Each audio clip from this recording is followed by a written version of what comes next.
इउपिपिएलनिबा बेमारि थागौमोन बेवहाय इउपिपिएलनि मानसिफ्रा बेमारि बिपिएफनि मानसिफ्रा बेमारि दिनै चिरां डिस्ट्रिक्टनि आन्डाराव सिडली ब्लकनि भटार्स पार्टी इन्टारनेशनेल कमिटिनिफ्राय दिनै माने सार्केल रेलि लानाय जादों सार्केल रेलि लानायनि थांखियानो जादों रायजोफोरा सांग्रां जानांगौ ओरैबायदिहाय जोङो बिपिएफ इउपिपिएलखौ जिन्दाबाद होनानै जेबो लाब गैला दिनैनि दिनाव रांखान्थिनि उदांस्रिनि थाखाय साफ्रोमबो भटार्सआ सांग्रां जानांगौ आरो गावनि मोन्थाइखौ नायगिरनांगौ बिनि थाखायनो एलार्ट जाहोनायनि थाखाय जोङो बे थांखिखौ लानाय जादोंमोन आरो फैयै बे जोबथि समाव जोङो मेम'रेन्डाम होनाय जाबाय मेम'रेन्डामा थ्रु माने डिसि अफिसनि थ्रुयैदि प्राइम मिनिस्टार इन्डियानि आरो आसामनि गभर्नरनि खाथिसिमहालागै जोङो जिथु डिमान्ड भटारशिपनि डिमान्ड बेखौ जोङो आखायाव मेम'रेन्डाम होनाय जाबाय मोनबेसे डिमान्डफोर मोननै मेनलि डिमान्डआ मोनसे जादों भटारशिप साफ्रोमनोबो जोंनि मोनथाय जिथु अधिकार बेखौ जोंनो नांगौ आरो मोनसे बिजेपि सरकारा ओरैबायदि षड़यन्त्र मोनसे खालामगासिनो दङ जे रायजोफोरखौ बुथारनायनि जिथु थांखि चाइनाजों जुद्ध खालामनानै भटारफोरखौ बुथारनायनि जिथु थांखि लानानै बिथांमोना मोनसे माने ओरैबायदि सिटुएसन क्रिएट खालामगासिनो दङ बिनि थाखायनो जों बुंदों जे इउनाइट मोनसे कान्ट्रि जानांगौ जिथु चाइना भारत पाकिस्तान म्यानमार मालदीव भुटान बेबायदि मोनसे इउनाइट गभर्नर जानांगौ बाखि इउरप कान्ट्रियाव 27 खनदेखा इउनाइट जादों होमबा जोंनि इन्डियायाव बा चाइनाखौ लानानै बा पाकिस्तानखौ लानानै बा बांलादेशखौ लानानै मोनसे इउनाइट गभर्नमेन्टखौ जोंनो नांगौ जाहाथे रावजोंबो जुद्ध खालामनो दरकार गैया दा नोंथांनि डिमान्डफोरखौ जुदि मावफुङाबा सरकारा मावफुङाबाथ' जों पलिटिकेलि हिसाबै जों खामानि मावगासिनो दङ जिहेतु जोंनि पलिटिक्सआ बेनि कारणे गोख्रों जोंनि बेयाव सासेबो बेमारि गैया इउपिपिएलनिबा बेमारि थागौमोन बेवहाय इउपिपिएलनि मानसिफ्रा बेमारि बिपिएफनि मानसिफ्रा बेमारि ओरैबायदि बेमारि 200 थाखा मेडिसिन जाहोनायनि थाखाय 200 थाखा होनांगौ भटार्सफोरनो आरो न'खर सेराव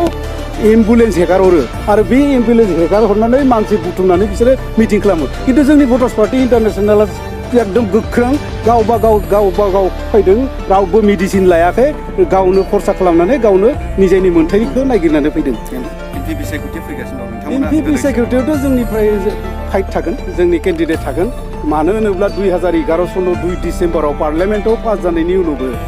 कंग्रेसनि सनिया गान्धीया जुदि बेखौ होनांगौ होननानै जुदि उपराष्ट्रपति हामिद आनसारिखौ जुदि निर्देश होनायमोनब्ला बे जोंनि दासिम जोङो रायजोफोरा डेभेलप जासिगौमोन खिन्थु सनिया गान्धीयानो एकमात्र जोंनि माने भटार्स पार्टीनि एगेन्स्ट जोंनि भटारशिपनि एगेन्स्ट दा बाखि बिजेपिया ओरैनो एसे माने दाउ फिसानो माबा गारनाय बायदि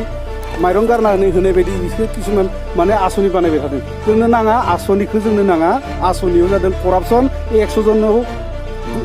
10 मेम्बार्सआ मोनो आरो 90 मेम्बार्सआनो करापसन जायो बेनि थाखाय जोंनो आयेन नांगौ आयेन आरो भटारशिप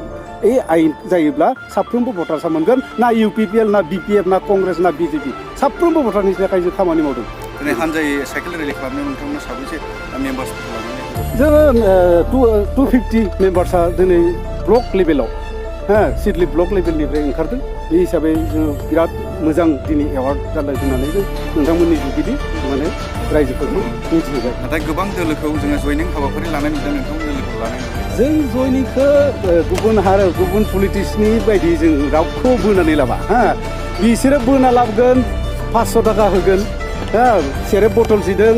माने बयलार केजिसेजों खाना जाहोनानै जों मेम्बार लाबा मेम्बार जानांगोन गावनि मोन्थाइखौ गाव सांग्रां जानानै नागिरनाय जे बेयाव सब सांग्रां मानसि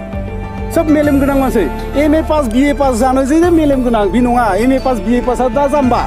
जाम्बा इसोरो जाम्बा मानो होनबा इउपिपिएल जिन्दाबाद सासेया बुंदों